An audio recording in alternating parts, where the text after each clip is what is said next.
이 대표님께서 처음 정치에 입문하셨을 때 보셨던 정치와 또 지금 정치 생활을 30년간 하신 후에 보시는 정치, 어떤 변화와 발전이 있습니까? 제가 들어왔을 때 정치는 민주 대 반민주의 싸움이었습니다. 그래서 정치인들이 거기다 다 거의 올인하다시피 했어요.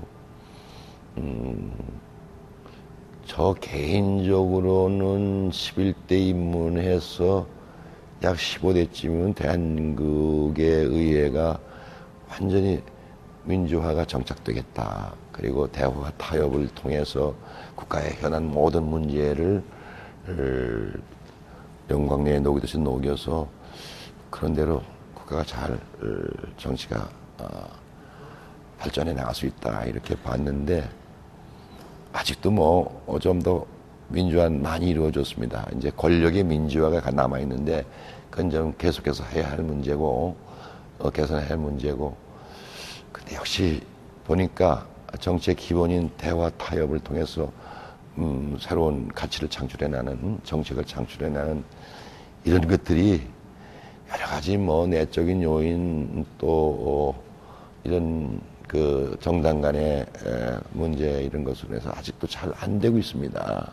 그래서 제일 안타까운데 어떻든 지금 뭐 당시 제가 입문했을 때보다는 많이 국가도 발전되고 그런 거 서로 티격태격 싸우면서도 국가 발전을 위해서 이명박 시대까지 오지 않았나. 그러나 더욱 국민들이 편하고 안심하고 살 수 있는 그런 여러 가지 이제 정책들을 개발해내고 또 잠깐만 되풀이되는 얘기입니다만은 미국의 민주주의처럼 대화와 타협을 통해서 모든 문제를 요구하는 그 대목이 대한민국 정치의 가장 과제로 지금 남아있고 그렇게 가야 된다 이렇게 봅니다.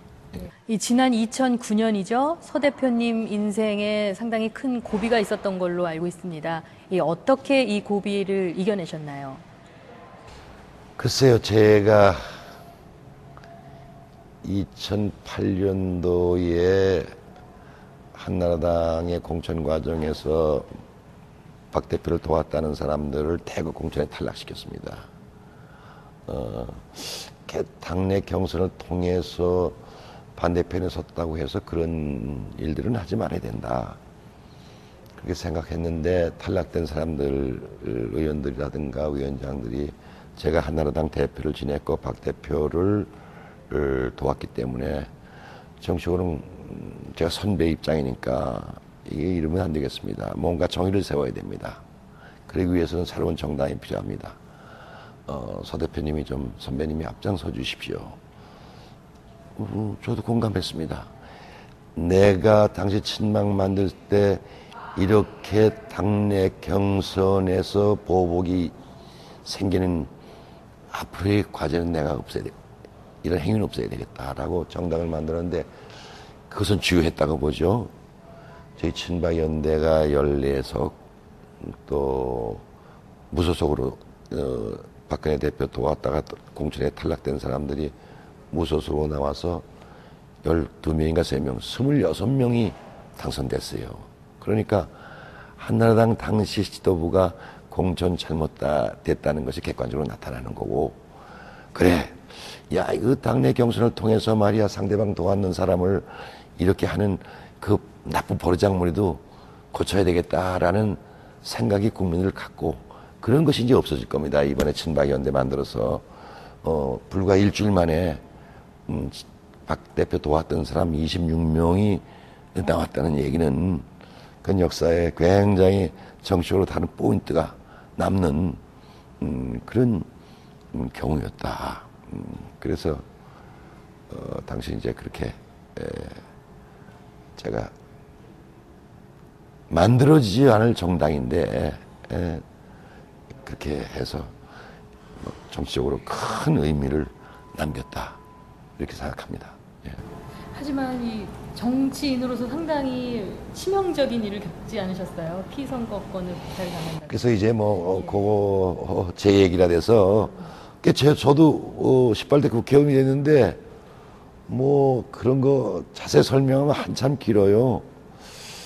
그래서 나도 재판을 한 1년간 받고 뭐 아직도 대한민국의 권력의 민주화가 바로 그런 얘기인데 내가 구체적으로 해외에 나와서 얘기까지는 안 합니다만은 그래서 제가 2009년도에 국회의원 빠지가 떨어지고 감옥소에 가야 되는 그런 어려운 상황이 있었는데 저는 내가 잘못된 게 없다.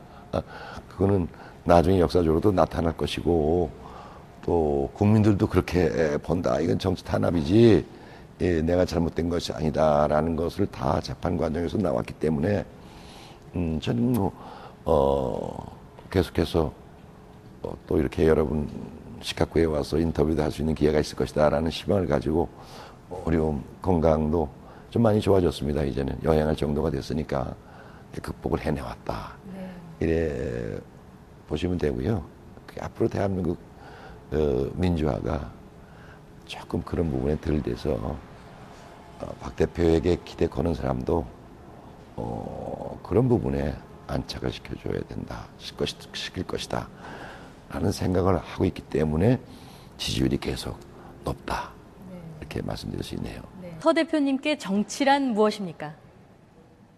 정치인이 왜 정치하려고 하느냐는 그런 아주 기본적인 생각을 가져야 됩니다. 정치한다는 사람은 좀 남을 배려하겠다는 생각부터 가져야 됩니다.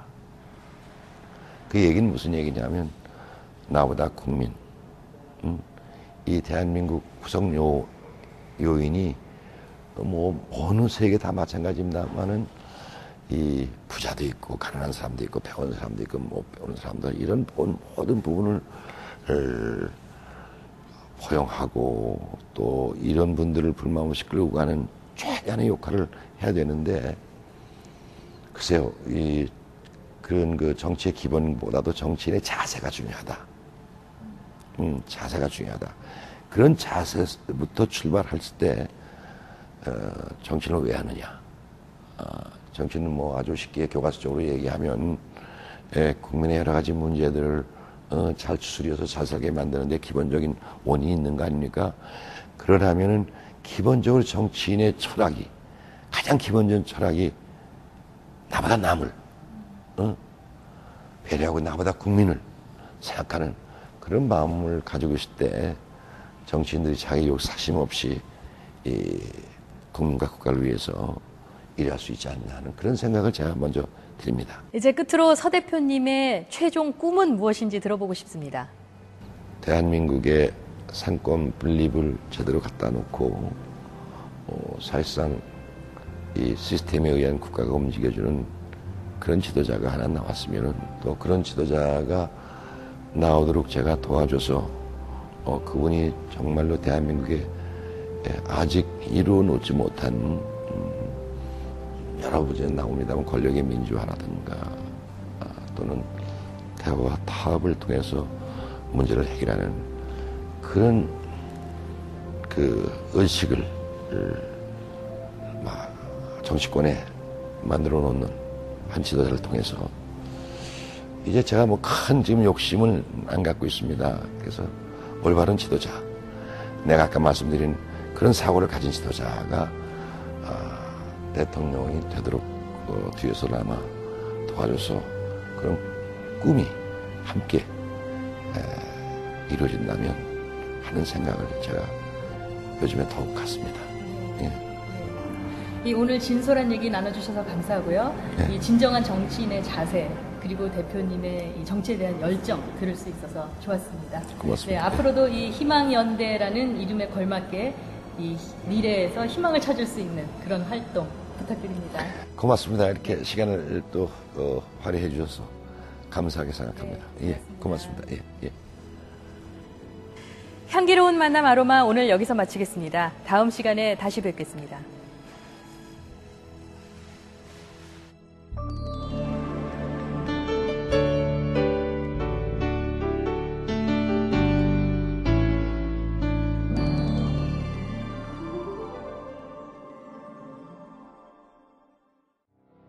늦은 시각 오늘도 박장만 변호사는 법전과 자료를 검토하며 케이스와 씨름을 하고 있습니다. 책상에 쌓인 서류, 이것은 의뢰인의 믿음입니다. 박장만 변호사는 날로 복잡해지는 법률 문제에 가장 믿을 만한 해결책을 제시하기 위해 노력합니다. 헌법에 명시된 당신의 권리를 위한 정확하고 믿을 수 있는 법률 서비스, 박장만 변호사. 댐스터의 소문난 맛집 밥앤그릴.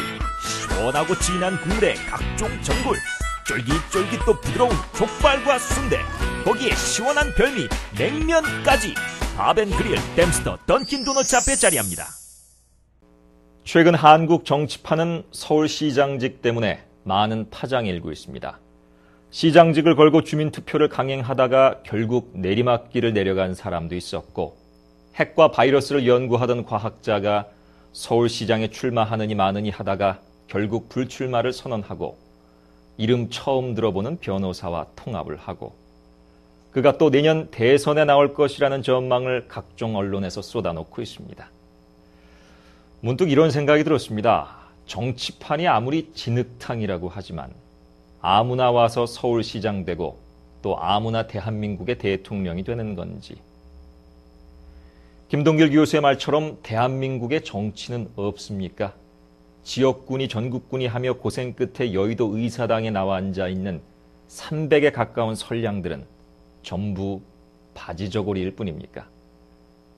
대한민국이 이렇게도 한심한 나라입니까? 참으로 답답합니다. 오늘은 여기까지입니다.